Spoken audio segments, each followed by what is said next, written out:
6e exposé. Quand on ne retrouve pas ou ne reconnaît pas les pensées du rêve dans le contenu du rêve, sans qu'on devine le motif d'une telle déformation, il faut surtout l'imputer au travail de déplacement. Un autre genre, moins brutal, de transformation, déjà anticipé dans les pensées du rêve, conduit alors à la découverte d'une nouvelle opération du travail du rêve qui, elle, se comprend aisément. Les premières pensées du rêve qu'on développe par l'analyse frappent en effet souvent par leur habillage inhabituel. Elles ne semblent pas données dans les formes linguistiques sobres dont notre pensée se sert de préférence. Elles sont au contraire figurées d'une manière symbolique par des comparaisons et des métaphores, en quelque sorte dans une langue poétique et imagée. Il n'est pas difficile de trouver ce qui motive cette contrainte qui pèse sur l'expression des pensées du rêve. Le contenu du rêve consiste le plus souvent en situations visualisables. Les pensées du rêve doivent donc tout d'abord recevoir une accommodation qui les rende utilisables pour ce mode de figuration. Imaginons par exemple qu'on nous demande de remplacer les phrases d'un éditorial politique ou d'une plaidoirie devant un tribunal par une série de dessins. Nous comprendrons alors sans peine les modifications auxquelles le travail du rêve est contraint pour tenir compte de la figurabilité dans le contenu du rêve. Dans le matériel psychique des pensées du rêve, on rencontre normalement des souvenirs d'événements qui ont fait impression, remontant dans bien des cas à la première enfance, qui ont donc été saisis le plus souvent avec leur contenu visuel.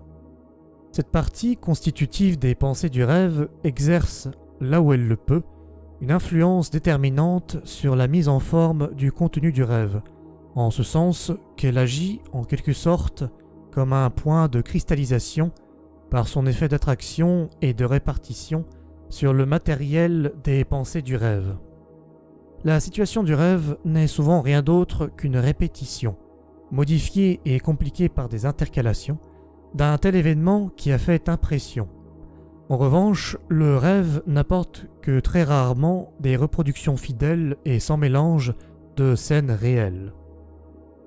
Le contenu du rêve n'est toutefois pas fait exclusivement de situations. Il inclut également des bribes d'images visuelles sans lien entre elles, des discours et même des fragments de pensée qui n'ont subi aucun changement. C'est pourquoi il peut être intéressant de passer en revue, très succinctement, les moyens de figuration qui sont à la disposition du travail du rêve pour reproduire les pensées du rêve dans le mode d'expression qui est particulier au rêve. Les pensées du rêve que l'analyse nous fait connaître s'offrent à nous comme un complexe psychique d'une construction aussi embrouillée qu'il est possible. Ces éléments entretiennent entre eux les relations logiques les plus diverses. Ils sont faits de premier plan et d'arrière-plan, de conditions, de digressions, d'explications, de démonstrations et d'objections. Presque dans tous les cas, un raisonnement est accompagné de son pendant contradictoire. Aucune des caractéristiques avec lesquelles la pensée éveillée nous a familiarisés ne manque à ce matériel. Si maintenant un rêve doit naître de tout cela, ce matériel psychique est soumis à une pression qui le condense énergiquement à un émiettement intérieur et à un déplacement qui crée en quelque sorte de nouvelles surfaces et une influence sélective des parties constitutives qui conviennent le mieux à la formation de la situation. Compte tenu de la genèse de ce matériel, il est légitime de qualifier un tel processus de régression. Les liens logiques qui avaient tenu ensemble le matériel psychique jusqu'à ce moment se perdent en effet au cours de cette transformation, qui les change en contenu du rêve. Le travail du rêve ne prend en quelque sorte à sa charge, pour l'élaborer, que le contenu factuel des pensées du rêve. Il incombe au travail de l'analyse de restaurer la corrélation que le travail du rêve a détruite. On peut dire que le rêve dispose de piètres moyens d'expression si on les compare à notre langue intellectuelle, mais le rêve n'a pas à renoncer complètement à la reproduction des relations logiques qui lit les pensées du rêve. Au contraire, il réussit très souvent à substituer à ces relations des caractères formels de sa propre texture. Le rêve se conforme d'abord à l'indéniable corrélation qui existe entre toutes les parties des pensées du rêve, en ceci qu'il unit ce matériel à une situation. Il reproduit une corrélation logique en tant que rapprochement dans le temps et l'espace, à la manière du peintre qui réunit tous les poètes dans un tableau du Parnasse. Ceux-ci n'ont jamais été ensemble sur le sommet d'une montagne, mais ils forment en pensée une communauté. Le rêve poursuit dans le détail ce mode de figuration, et souvent, lorsqu'il montre deux éléments tout près l'un de l'autre dans le contenu du rêve, il cautionne une corrélation particulièrement intime entre ce qui leur correspond dans les pensées du rêve. Il faut d'ailleurs remarquer à ce sujet que tous les rêves produits au cours d'une même nuit révèlent à l'analyse qu'ils proviennent du même cercle de pensée. La relation causale entre deux pensées est soit laissée sans figuration, soit remplacée par la succession de deux fragments de rêve de longueur inégale. Cette figuration est souvent renversée en ce sens que le début du rêve fournit la conséquence, sa fin la prémisse. La transformation directe d'une chose en une autre dans le rêve semble figurer la relation de cause à effet. Le rêve n'exprime jamais l'alternative ou bien, mais il recueille ces deux termes comme également justifiés dans la même corrélation. J'ai déjà signalé qu'un ou bien, utilisé par la production onirique, doit être traduit par un « et ».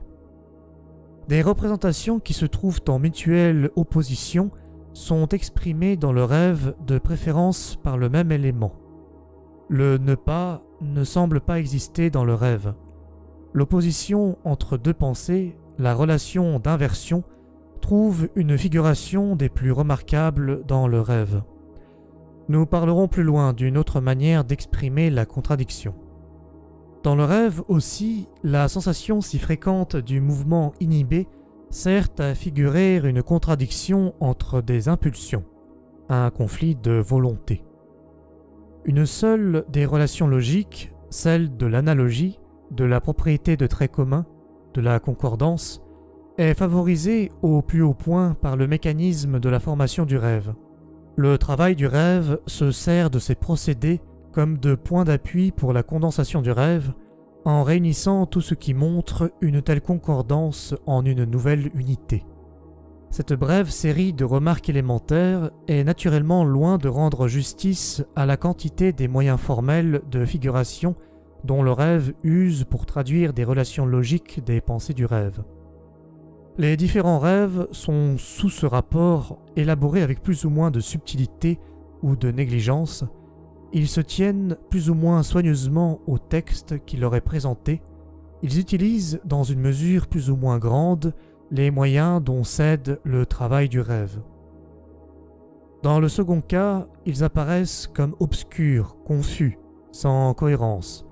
Mais quand le rêve paraît manifestement absurde, là où il inclut un non-sens patent dans son contenu, il est intentionnellement ainsi et il exprime, par son apparente négligence de toute prétention à la logique, une part du contenu intellectuel des pensées du rêve. Dans le rêve, l'absurdité signifie contradiction, sarcasme et dérision dans les pensées du rêve. Comme cette explication constitue la plus forte objection contre la conception qui veut faire naître le rêve d'une activité intellectuelle dissociée et dénuée de critique, on me permettra de l'étayer par un exemple. Un homme de ma connaissance, M. M, a été attaqué dans un article par Goethe lui-même, et cela, estimons-nous tous, avec une violence qui n'était pas justifiée. M. M est naturellement anéanti par cette attaque. Il s'en plaint amèrement à une table d'hôte. Cependant, sa vénération de Goethe n'a pas été affectée par cette expérience personnelle. Je cherche, à présent, à expliquer quelque peu les conditions chronologiques qui me semblent invraisemblables. Goethe est mort en 1832. Comme son attaque de Monsieur M doit naturellement être antérieure, Monsieur M était à cette époque un tout jeune homme. Il me paraît plausible qu'il avait 18 ans, mais je ne sais pas exactement en quelle année nous sommes, et ainsi tout mon calcul sombre dans l'obscurité. L'attaque est d'ailleurs contenue dans le célèbre essai de Goethe sur la nature. Le non-sens de ce rêve apparaîtra encore plus crûment quand j'aurai dit que Monsieur M est un jeune homme d'affaires dépourvu de tout intérêt pour la poésie et la littérature.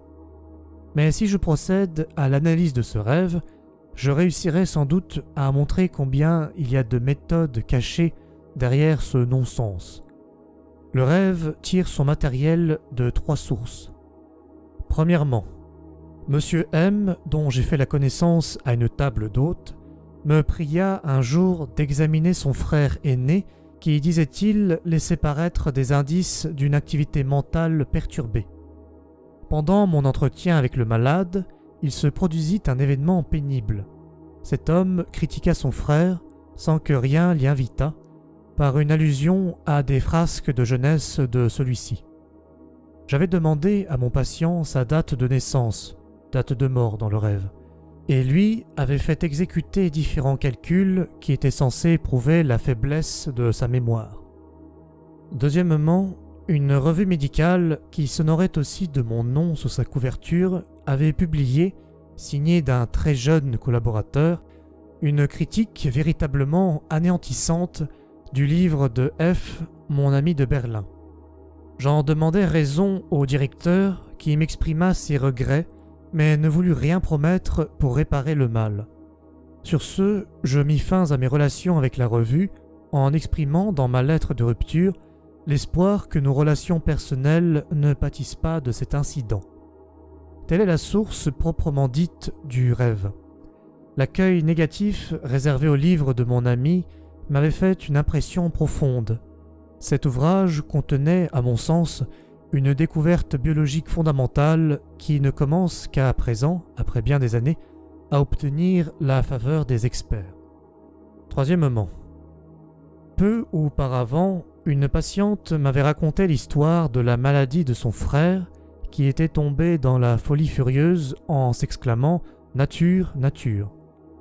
Les médecins avaient pensé que l'exclamation provenait de la lecture de ce bel essai de Goethe, en soulignant que le malade s'était surmené au cours de ses études. Il me paraissait plus plausible, avais-je fait remarquer, d'admettre que l'exclamation nature devait être prise dans le sens sexuel où l'entendent aussi les individus sans éducation. Le fait que le malheureux se mutilât plus tard les parties génitales sembla au moins ne pas me donner tort. Le jeune homme était âgé de 18 ans lorsque cette crise se produisit. Dans le contenu du rêve, c'est d'abord mon ami, si maltraité par la critique, qui se cache derrière le moi. Je cherche à m'expliquer quelque peu les conditions chronologiques. Le livre de mon ami s'occupe en effet des conditions chronologiques de la vie et ramène aussi, entre autres choses, la durée de la vie de Goethe à un multiple d'un nombre de jours qui a une signification en biologie. Mais ce moi est comparé à un paralytique. Je ne sais pas exactement en quelle année nous sommes. Le rêve figure ceci, que mon ami se conduit comme un paralytique et du même coup se perd dans l'absurdité. Mais les pensées du rêve disent ironiquement « Naturellement, c'est un fou, un dément, et vous êtes, les critiques, les génies qui en savent plus. » Cependant, ne devrait-ce pas être l'inverse? Ce renversement est largement remplacé dans le rêve, en ce sens que Goethe a attaqué le jeune homme, ce qui est absurde, alors qu'aujourd'hui encore, un tout jeune homme pourrait fort bien attaquer le grand Goethe. Je tiens à affirmer qu'aucun rêve ne procède de motions autres qu'égoïstes. Dans le rêve, le moi n'est effectivement pas là seulement pour mon ami, mais aussi pour moi.